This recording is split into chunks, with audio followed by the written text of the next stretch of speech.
Boas tardes, presidente, señorías. Comparezco en esta comisión en mi condición de antiguo titular de la Consellería de Economía y Facenda de la Xunta en el periodo comprendido entre agosto de 2005 y abril de 2009. Durante ese periodo, Galicia contaba con dos caixas de aforro, que presentaron todos los años, según reflejaban sus cuentas anuales auditadas y aprobadas por sus órganos de gobierno, unos coeficientes de solvencia superiores a los exigidos como mínimos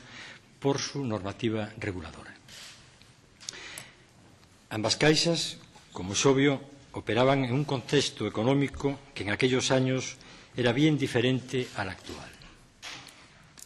cuya génesis se sitúa a finales de 2008 y principios de 2009. Y que, en palabras del Premio Nobel de Economía Paul Krugman, supuso que en el invierno entre 2008 y 2009 la economía mundial estaba al borde del abismo. Los mercados de valores se hundían, los mercados de crédito estaban paralizados y los bancos quebraban como consecuencia de un contagio masivo que se extendía desde Estados Unidos hasta Europa y que amenazaba con arrasar el resto del mundo. Durante la peor época de la crisis, Estados Unidos perdía 700.000 puestos de trabajo al mes. Y el comercio mundial se reducía más deprisa de lo que lo había hecho durante el primer año de la Gran Depresión. En definitiva, esta crisis financiera se ha producido con carácter global, afectando a todos los países, tanto a los desarrollados como a los de las economías emergentes. Los países con déficit comercial, como Estados Unidos, España y el Reino Unido, habían recibido grandes flujos de capital procedente de los países con superávit. La sobreabundancia de capital en aquellos años facilitó la aparición de una gran burbuja inmobiliaria en países como Estados Unidos, Reino Unido, España, Irlanda o Islandia, cuyas entidades financieras concedieron préstamos que superaban con creces a sus depósitos, financiándose en los mercados mayoristas exteriores de capital. La quiebra de Lehman Brothers en septiembre de 2008 supuso el fin de ese modelo e instauró un clima de desconfianza en el conjunto de los mercados financieros internacionales. A partir de ahí, la salida brusca de capitales y la simultánea caída del precio de los activos determinaron la aparición de la crisis bancaria. En esta crisis, los factores que han tenido una incidencia determinante en todos los países señalados, y entre ellos España, han sido los desequilibrios del mercado inmobiliario y la inadecuada evaluación del riesgo por las entidades financieras, unido a la existencia de deficiencias en la regulación, en la gestión y en la supervisión. En el caso de España, en primer lugar, el riesgo acumulado durante la fase de expansión crediticia,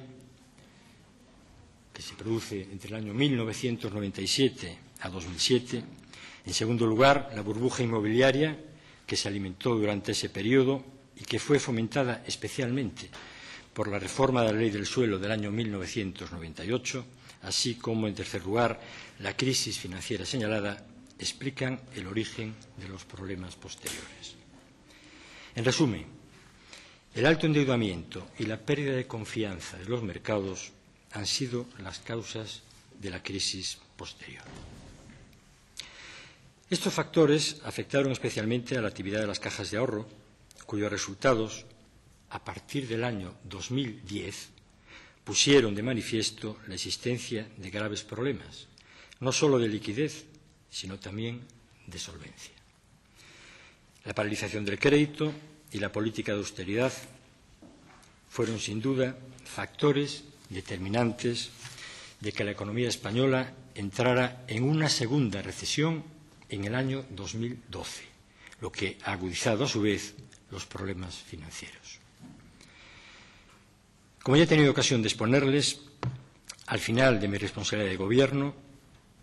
al cierre del ejercicio económico del año 2008 por las dos caixas de aforros con sede en Galicia, reflejaban en sus cuentas anuales auditadas y aprobadas por sus órganos de gobierno unos coeficientes de solvencia superiores a los exigidos como mínimos por la normativa reguladora. La normativa entonces vigente determinaba con claridad las funciones y responsabilidades que correspondían a cada uno de los órganos de gobierno de las caixas, así como su composición, partiendo del principio rector de libertad e independencia. Así, en los diferentes órganos de gobierno, Asamblea General, Consejo de Administración y Comisión de Control, la ley vigente en aquel momento impone la presencia de en dichos órganos de representantes de los impositores, de las entidades fundadoras, de las corporaciones locales, de los empleados y, por último, de entidades representativas de diferentes sectores sociales. Y a ellos, los órganos de gobierno, y a los gestores, corresponde la plena responsabilidad de la gestión de las respectivas caixas de aforros. No puede olvidarse que las cajas de ahorro eran esencialmente entidades financieras que actuaban en competencia con otros intermediarios financieros, entidades que actúan en el mercado sometidas a la legislación estatal, que es la legislación básica, y a la autonómica, esta última aprobada por sus respectivos parlamentos. Por lo que la interferencia pública en ellos pudiera considerarse distorsionadora del mercado y contraria, por tanto, a la normativa de la Unión Europea en materia de competencia. En cuanto a la supervisión financiera, la solvencia y la estabilidad, también es claro que, según la normativa vigente, la Consellería de Economía y Facenda había de actuar en coordinación con los organismos correspondientes del Estado, esto es, el Banco de España fundamentalmente, al que la legislación atribuye las competencias sobre dichas materias. Además, el Banco de España es quien dispone de los medios materiales y humanos necesarios para realizar las labores de inspección previas a la adopción de cualquier medida ejecutiva